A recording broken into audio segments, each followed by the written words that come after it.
Então, meus irmãos, nós vamos meditar na palavra de Deus nesta noite e vamos tomar esse texto para trazer uma ilustração, trazer uma palavra da parte de Deus para nossa edificação espiritual, sem querer fugir do tema, nem fugir do propósito do congresso, do direcionamento da palavra. Eu acredito e tenho certeza de que o Espírito Santo vai nos ensinar a palavra dentro deste sentido que é o atalaia de Deus para esta época. Amém? Mais apropriada, mais profunda sobre o aspecto do atalaia. E o atalaia, ele é um vigilante, ele é alguém que deve ser o primeiro a dar o anúncio, a dar o grito, a avisar o perigo quando esse perigo se aproxima. Ele também, não só o perigo, mas também ele ser o porta-voz de uma mensagem, ser o porta-voz de uma notícia. Então, o atalaia, sobre ele repousa uma responsabilidade muito grande. E quando nós começamos a ler a palavra de Deus, a estudar a palavra de Deus, nós poderíamos encaixar distintos personagens da Bíblia dentro deste contexto do atalaia. Mas nesta noite eu queria falar sobre o atalaia chamado Moisés. E eu gostaria de chamar a atenção dos irmãos nesta noite para nós, neste tempo do mundo, do diabo, de Satanás, das coisas deste tempo que vem afrontar a nossa fé. Mas Deus não nos chamou, meus irmãos, para fugir do combate, a um nível celestial, para entender as verdades de Deus e entender as grandezas de Deus. Saia da terra, eleve os seus pés e entre na dimensão do Espírito nesta noite, para receber a porção que Deus tem preparado para nós. Então, Amaleque é uma figura do nosso adversário espiritual, e Deus não nos chamou para fugir, Deus não nos chamou para nos esconder, Deus não nos chamou para estar longe da batalha e da peleja. Neste tempo, nós somos a igreja que foi convocada por Deus para enfrentar desafios e enfrentar este mundo com as armas espirituais, com as armas da nossa milícia, que não são carnais, mas poderosas em Deus para a destruição das fortalezas. Gostaria de chamar a atenção dos irmãos nesse texto do capítulo 17 do livro do Êxodo, que demarca aí um período final da caminhada do povo de Israel no deserto. Moisés estava se aproximando da terra prometida. Não muito depois daqui, Deus iria determinar que Moisés repassasse a sua autoridade para Josué, para que pudesse entrar à terra prometida. E que o deserto de Sim, numa localidade chamada Refidim, que também era dentro do deserto, entre o Egito e a terra prometida de Canaã. E império governado por um rei chamado Amaleque.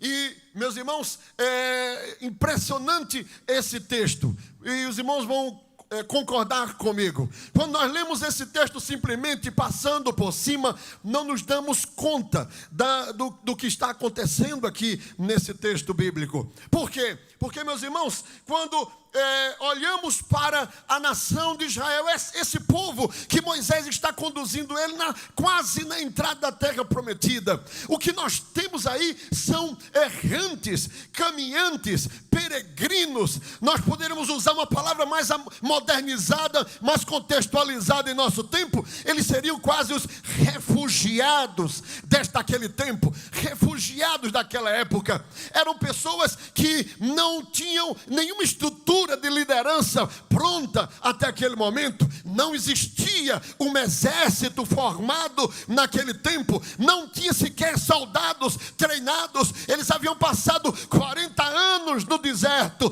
caminhando, nunca tiveram qualquer tipo de treinamento, de embate ou preparação. Não tinha escudo, não tinha cavalaria, não tinha carro de guerra, coisa alguma. Era um povo nômade, peregrino, que estava aventurando e estava impressionado com a chamada de Deus para uma terra prometida, e nada mais do que isso, confiados no Deus que os havia conduzido pelo deserto. E agora, meus irmãos, baseado nisto, a pergunta é: o que é que faz o império de Amaleque se levantar com os seus soldados, com o seu exército, para fazer guerra aos retirados, errantes e refugiados que estão peregrinando no deserto?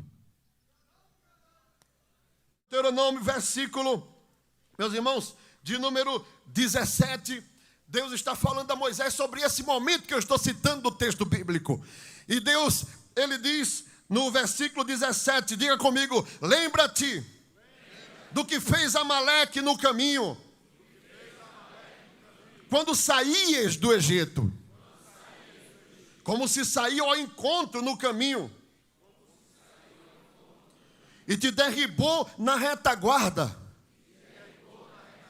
Todos os fracos que iam após ti, estando tu cansado e afadigado, e não temeu a Deus.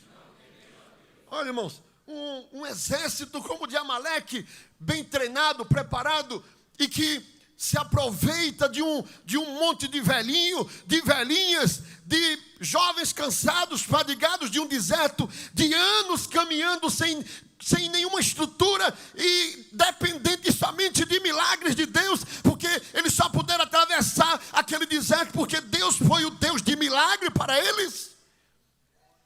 O que é que faz um Amaleque poderoso sair ao encontro de uma nação sem nenhuma estrutura, sem nenhum preparo? Aleluia. Meus irmãos, eu quero dizer nesta noite, não existe guerra sem que haja algo por que guerrear. Sabe de uma coisa?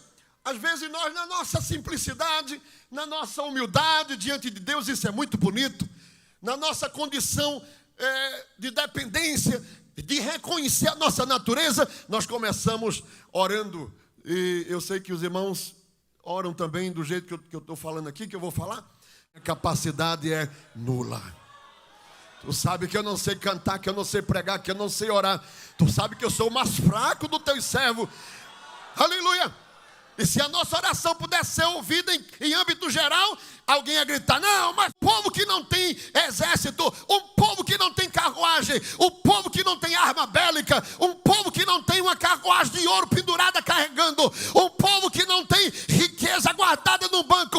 O que é que Amaleque está vindo contra nós? Meu querido irmão, se o diabo está vindo contra a sua vida, ele não está vindo porque você não tem nada, ele não está vindo porque você está dizendo que é o menor, ele vem porque você tem algo, você tem algo, você tem algo, você tem algo que ele deseja tomar da sua vida.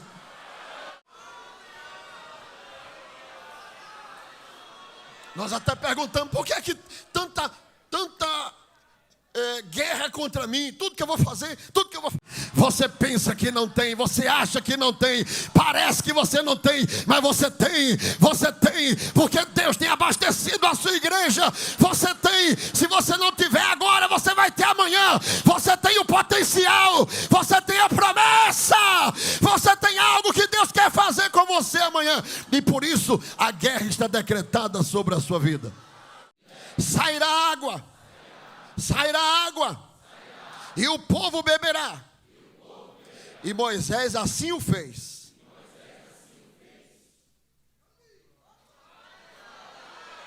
Observe, irmãos. Fique com a sua Bíblia aberta para acompanhar. Observe que logo em seguida, no versículo 8, o texto diz assim: então, vamos dizer comigo? Então o quê? Não, então o quê? O então aí é uma ligação. Concorda? É uma ligação com o que está vindo antes. Então o quê? Quando Moisés feriu a rocha, que brotou a água, então Amaleque apareceu para pelejar. Olha, irmão, imagine que naquela época, qual era o maior tesouro para uma nação? O que era? Água. Muito bem. Água, irmão. Quem tivesse água, estava eleito, estava feito. A nação que tivesse um rio, uma fonte, água jorrando, água correndo, tinha gado, tinha plantação, tinha prosperidade.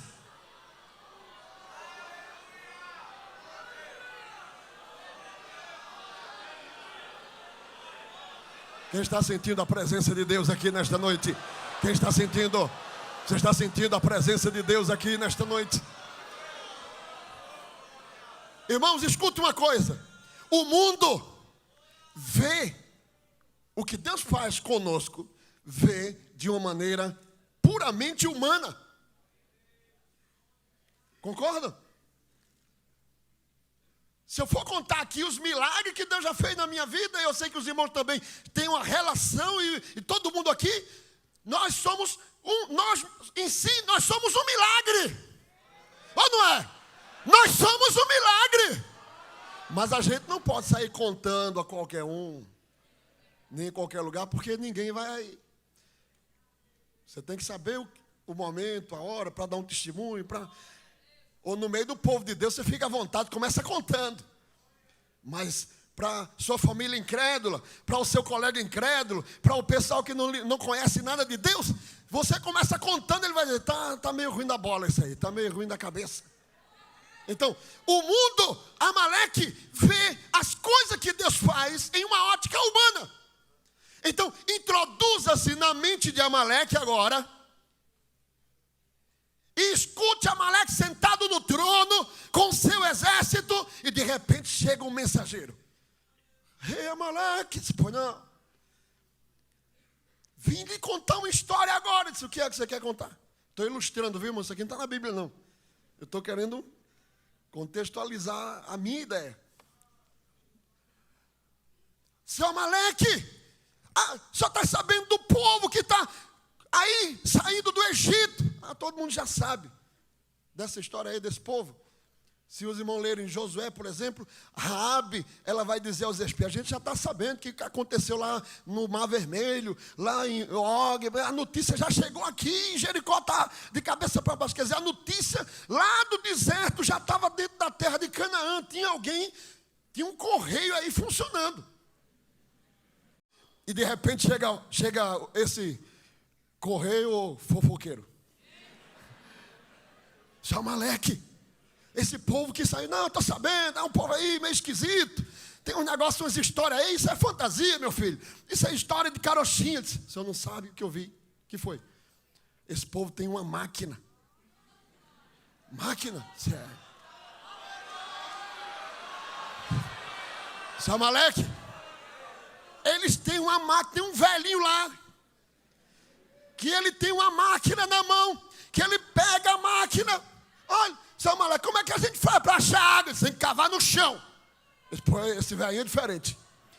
Ele pega a varinha dele lá, ó, vai numa pedra desse tamanho e pum, pum, pum.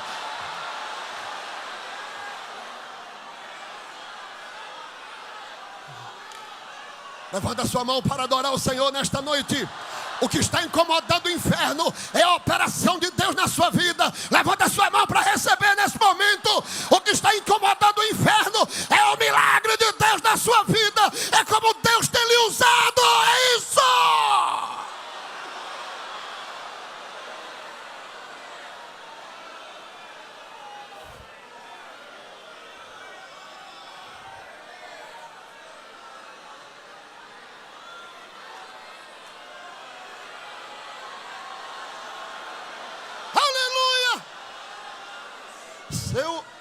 Olha, você tem certeza disso? Você está dizendo, eu vi.